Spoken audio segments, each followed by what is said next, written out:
Friends vs. Friends is a round-based 1v1 or 2v2 FPS deck builder. Yes, you heard me right. It's an FPS deck builder. If you're familiar with the Call of Duty game mode Gunfight, it's pretty similar to that, except you have a deck of cards to draw from and a lot of different wacky interactions that can happen. This game released about a week ago for the low price of around $7, I think. And after a few play sessions, I think I can safely recommend Friends vs. Friends.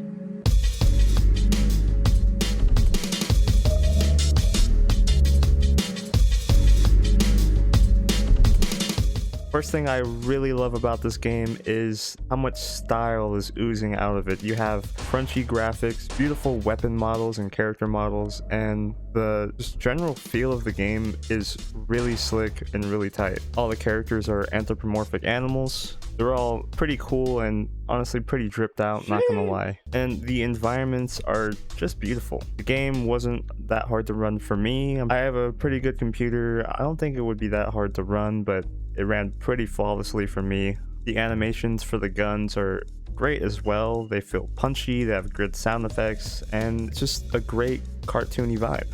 When I tried the demo, probably sometime late last year, it really drew me in off of the art style alone, let alone being a FPS deck builder, which is just insane. Now, like I said earlier, if you're familiar with the Call of Duty game mode Gunfight, it's pretty similar in how it's 1v1 or 2v2 shooter gameplay. The main draw of this game would be the deck building. You have a pretty decent selection of cards to choose from already. The game is round-based, first to 3. Something interesting about this game is, you draw a certain amount of cards per round. If you kind of reserve some or save some, they will carry over to the next round. So if you spend too much, you won't have many cards for the next round, stuff like that. Now, I mostly played the 2v2 mode of this game with my buddy Trevor, shout out.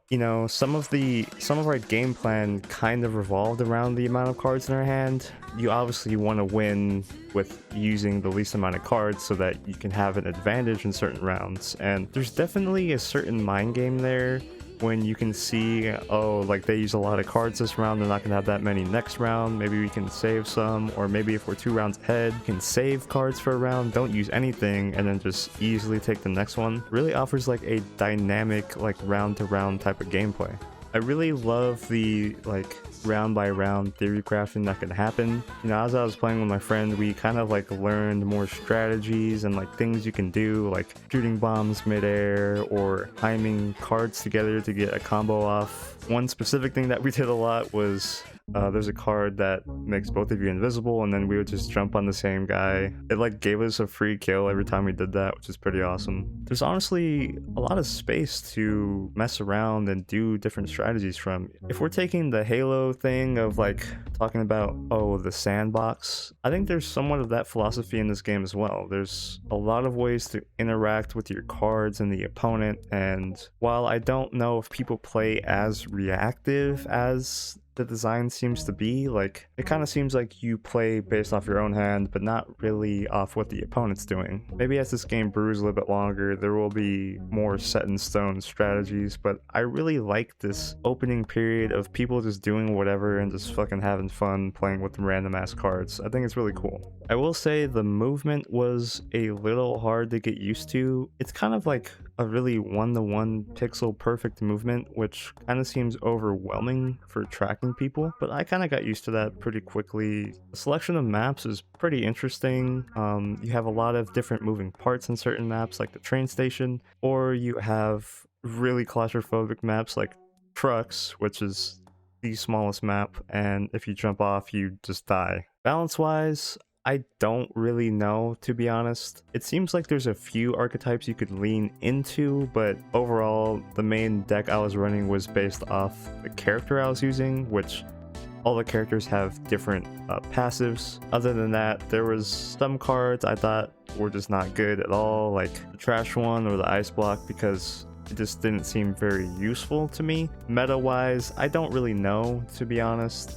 It's definitely on the casual side of a shooter, which I don't mind at all. I think it's fun, it's cute, and I appreciate it for how laid back the game really is. I mean, the rounds go very quickly. I don't have all the cards, but you can also like Clash of Clans level up the cards. If we're going to talk about progression, I think it's a decent pace. I started playing like a couple days after release, so I know there were progression issues at launch that they fixed up pretty quickly. I wasn't really a fan of the quests. I don't mind having dailies and weeklies, but they seemed very restrictive or kind of super specific. I didn't really care about it that much. If you do all your dailies, you earn a token which you can unlock more costumes with, which is pretty cool. I like that. Also, I should have mentioned earlier, you earn in-game currency to unlock everything.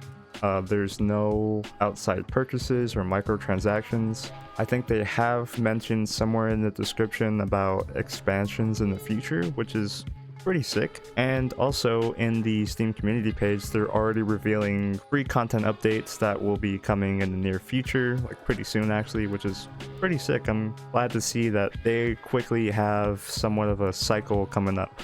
I think there's a decent player base, probably a peak of a few thousand on Steam, which is really awesome, but I think more people should play it because it's honestly really fucking dope. I think so far with the small amount of hours I've had, I've already had a lot of great moments. I think it'll be really cool to jump back into this game here and there, just play a couple rounds, see what's new. Overall, I really like it. I think it deserves a spot on your library. You should buy it. Also, I want to say this video will be an MF Mouse double release. Yes, I'll have a video on my second channel of some raw gameplay and clips that I got from playing this game. If you don't know already, I do a lot of gameplay videos on @MFMouse2, so I'll link that below if you want to check it out. Yeah, that was Friends vs. Friends. I hope you liked this video. If you want to, drop a like and subscribe, and have a great day. Bye.